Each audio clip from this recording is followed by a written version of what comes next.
पाठ पहला दूसरा करंथिया ਉਹਦਾ 4 ਅਧਿਆਏ 7 ਤੋਂ 15 ਆਇਤ ਤੱਕ।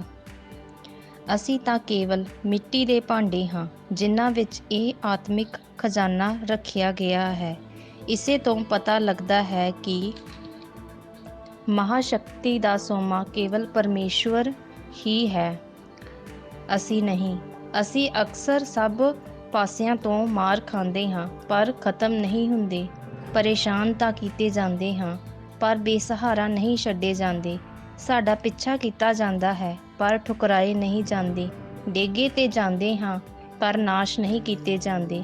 ਅਸੀਂ ਆਪਣੇ ਮਰਨਹਾਰ ਸਰੀਰਾਂ ਵਿੱਚ ਹਮੇਸ਼ਾ ਯਿਸੂ ਦੀ ਮੌਤ ਨੂੰ ਲਈ ਫਿਰਦੇ ਹਾਂ ਤਾਂ ਜੋ ਉਸ ਦਾ ਜੀਵਨ ਵੀ ਸਾਡੇ ਸਰੀਰਾਂ ਦੁਆਰਾ ਪ੍ਰਗਟ ਕੀਤਾ ਜਾਵੇ। ਬੇਸ਼ੱਕ ਅਸੀਂ ਜਿਉਂਦੇ ਹਾਂ ਪਰ ਫਿਰ ਵੀ ਯਿਸੂ ਦੇ ਖਾਤਰ ਅਸੀਂ ਮੌਤ ਦੇ ਮੂੰਹ ਵਿੱਚ ਰਹਿੰਦੇ ਹਾਂ ਤਾਂ ਜੋ ਯਿਸੂ ਦਾ ਜੀਵਨ ਸਾਡੇ ਮਰਨਹਾਰ ਸਰੀਰਾਂ ਦੁਆਰਾ ਪ੍ਰਗਟ ਹੋ ਸਕੇ। ਇਹੀ ਕਾਰਨ ਹੈ ਕਿ ਮੌਤ ਸਾਡੇ ਜੀਵਨ ਵਿੱਚ ਕੰਮ ਕਰ ਰਹੀ ਹੈ ਪਰ ਜੀਵਨ ਤੁਹਾਡੇ ਵਿੱਚ ਹੈ। ਧਰਮ ਗ੍ਰੰਥ ਵਿੱਚ ਲਿਖਿਆ ਹੈ, ਮੇਰੇ ਕੋਲ ਵਿਸ਼ਵਾਸ ਹੈ ਇਸੇ ਲਈ ਮੈਂ ਬੋਲਦਾ ਹਾਂ।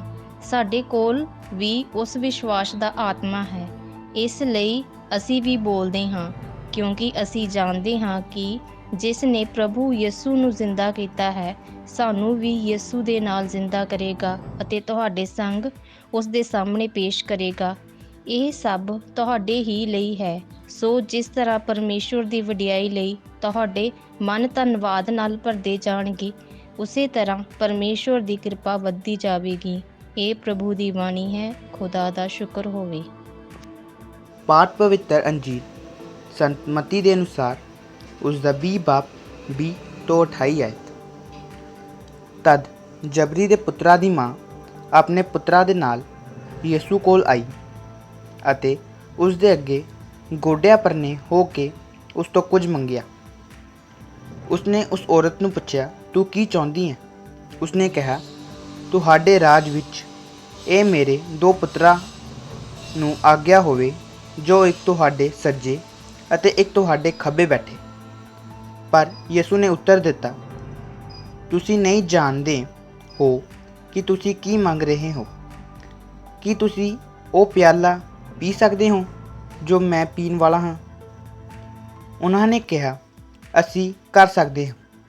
ਉਸਨੇ ਕਿਹਾ, ਤੁਸੀਂ ਮੇਰਾ ਪਿਆਲਾ ਤਾਂ ਪੀਓਗੇ ਪਰ ਮੇਰੇ ਸੱਜੇ ਜਾਂ ਖੱਬੇ ਬੈਠਣ ਦਾ ਅਧਿਕਾਰ ਮੇਰੇ ਹੱਥਾਂ ਵਿੱਚ ਨਹੀਂ ਹੈ, ਸਗੋਂ ਉਹਨਾਂ ਲਈ ਹੈ ਜਿਨ੍ਹਾਂ ਲਈ ਮੇਰੇ ਬਾਪ ਨੇ ਇਸ ਨੂੰ ਤਿਆਰ ਕੀਤਾ ਹੋਇਆ ਹੈ। ਜਦੋਂ ਦਾਸਾਂ ਨੇ ਇਹ ਸੁਣਿਆ ਤਾਂ ਉਹ ਉਹਨਾਂ ਦੋਵਾਂ ਭਰਾਵਾਂ ਉੱਤੇ ਖਿੱਝ ਗਏ। ਪਰ ਯਿਸੂ ਨੇ ਉਹਨਾਂ ਨੂੰ ਆਪਣੇ ਕੋਲ ਬੁਲਾਇਆ ਅਤੇ ਕਿਹਾ, ਤੁਸੀਂ ਜਾਣਦੇ ਹੋ ਕਿ ਦੂਜੇ ਕੌਮਾਂ ਦਾ ਹਾਕਮ ਆਪਣੀ ਪ੍ਰਜਾ ਉੱਤੇ ਹੁਕਮ ਚਲਾਉਂਦੇ ਹਨ ਅਤੇ ਉਹਨਾਂ ਦੇ ਸਰਦਾਰ ਉਹਨਾਂ ਉੱਤੇ ਸਰਦਾਰੀ ਜਤਾਉਂਦੇ ਹਨ, ਪਰ ਤੁਹਾਡੇ ਵਿੱਚ ਇਸ ਤਰ੍ਹਾਂ ਨਹੀਂ ਹੋਵੇਗਾ।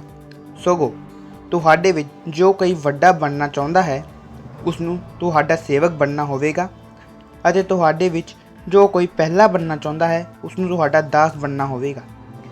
ਜਿਸ ਤਰ੍ਹਾਂ ਕਿ ਮਨੁੱਖ ਦਾ ਪੁੱਤਰ ਸੇਵਾ ਕਰਾਉਣ ਲਈ ਨਹੀਂ ਸਗੋਂ ਸੇਵਾ ਕਰਨ ਲਈ ਬਹੁਤਿਆਂ ਦੀ ਰਿਹਾਈ ਲਈ ਆਪਣੀ ਜਾਨ ਦਾ ਮੁਆਵਜ਼ਾ ਦੇਣ ਆਇਆ ਹੈ। ਇਹ ਪ੍ਰਭੂ ਦੀ ਅੰਜੀਲ